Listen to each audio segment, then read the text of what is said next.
Breaking Barriers is brought to you by Estes XPR3 Concaves. More grain, less fuel, real ROI.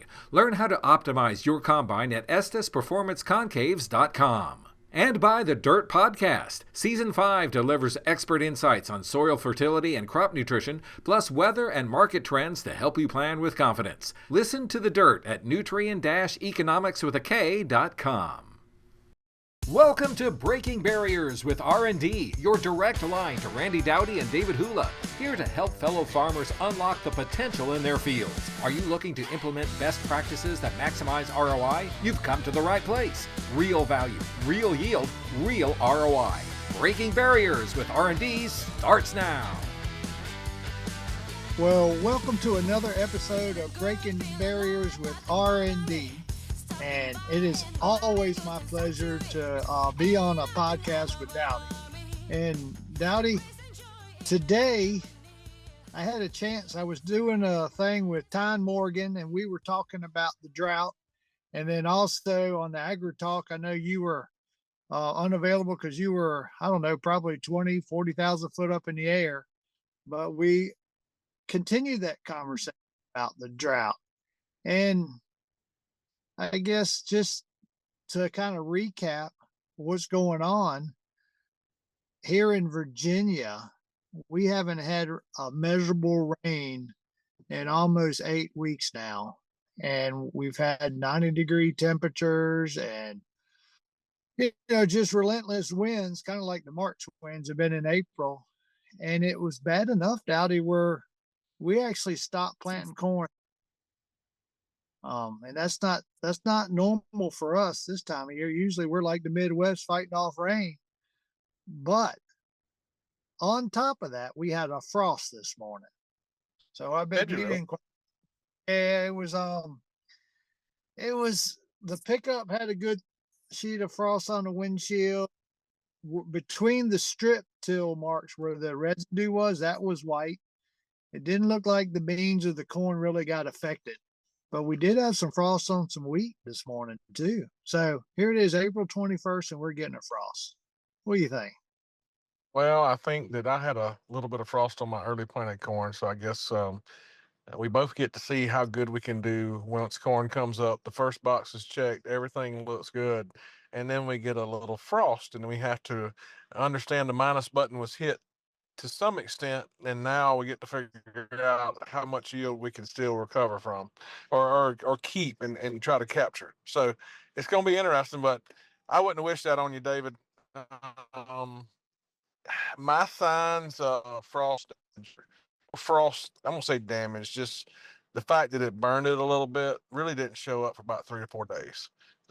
That's when I started to see the edges and the tips of the leaves starting to show up. The beans, it hurt their feelings for sure, but it didn't kill anything. But the corn actually showed a little more damage, even where if it was a really tall in between the cover crop strips, no doubt about it. It fared a little bit better than where there was less cover crop. So I don't know really why that is. I don't know if it's something to do with thermals or whatever, but where the cover crop was taller, um, the cover crop was taller, it definitely fared better for sure. I'm not going to say this is the first time we've ever had a frost, but this first time.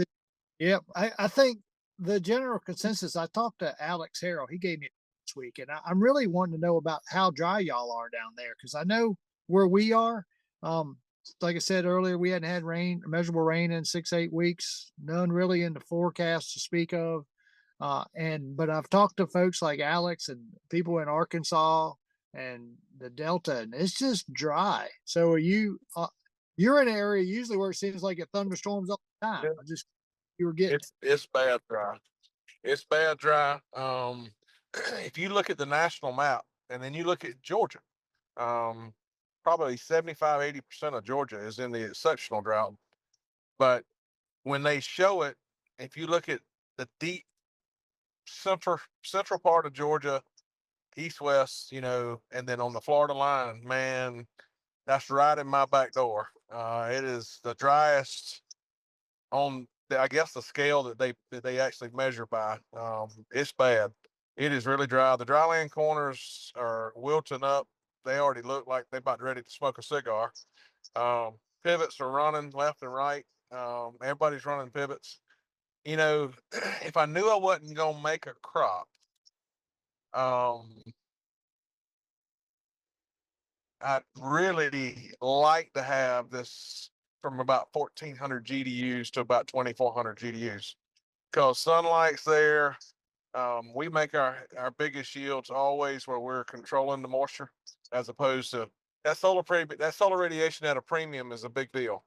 So for us, you know, if I could make a prescription, I'd change some of this dry weather, you know, for that 1,000 GDU range between 1,400 2,400 GDUs, and obviously have a pivot that didn't break down, and I could put out plenty of water. Um, but you know, it's coming now. Corn's obviously we got some that's well over waist high. It's approaching that V10 stage, and we're wide dropping today. Back home, I'm in Michigan. I just landed, got picked up from the airport, and it's a swamp up here. So it's really the haves and have-nots. Um, all the rivers are out of their banks. I was watching as we flew in. You could see all the water. It's just everywhere up here. Um, there's stuff that was cresting flood stage, different places.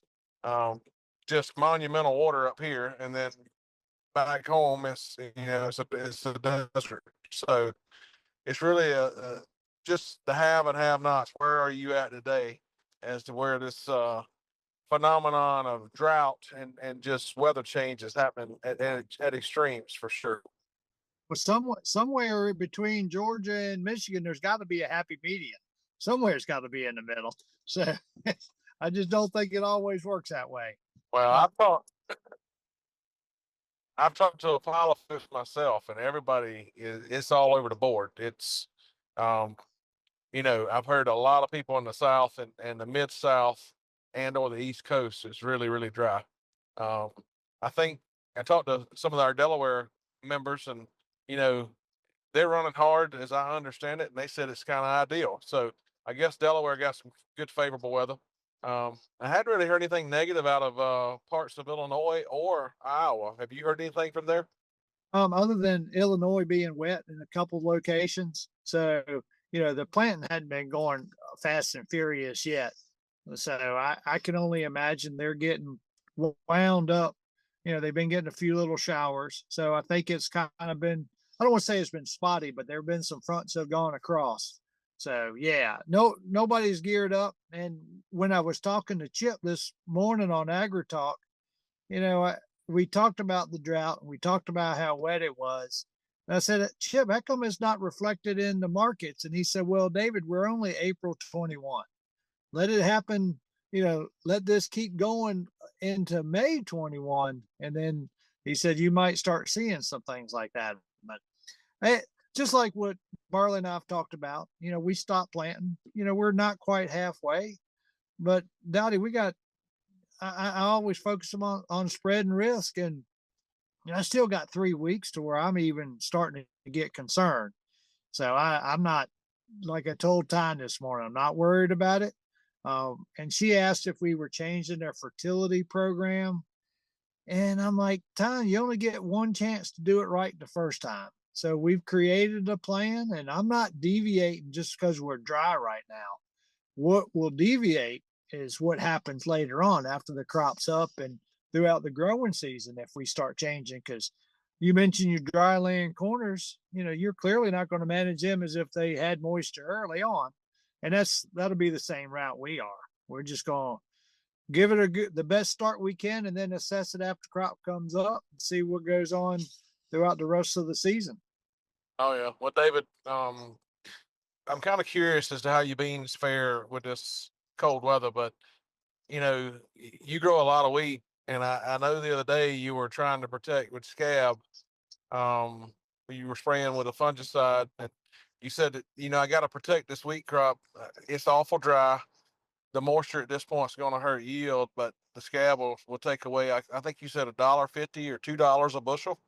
So my question is, if that materializes, this frost this morning, what will that do to test weight? I mean, will it kill the plant at this point, or is it just going to take yield down to nothing? What will that frost do to wheat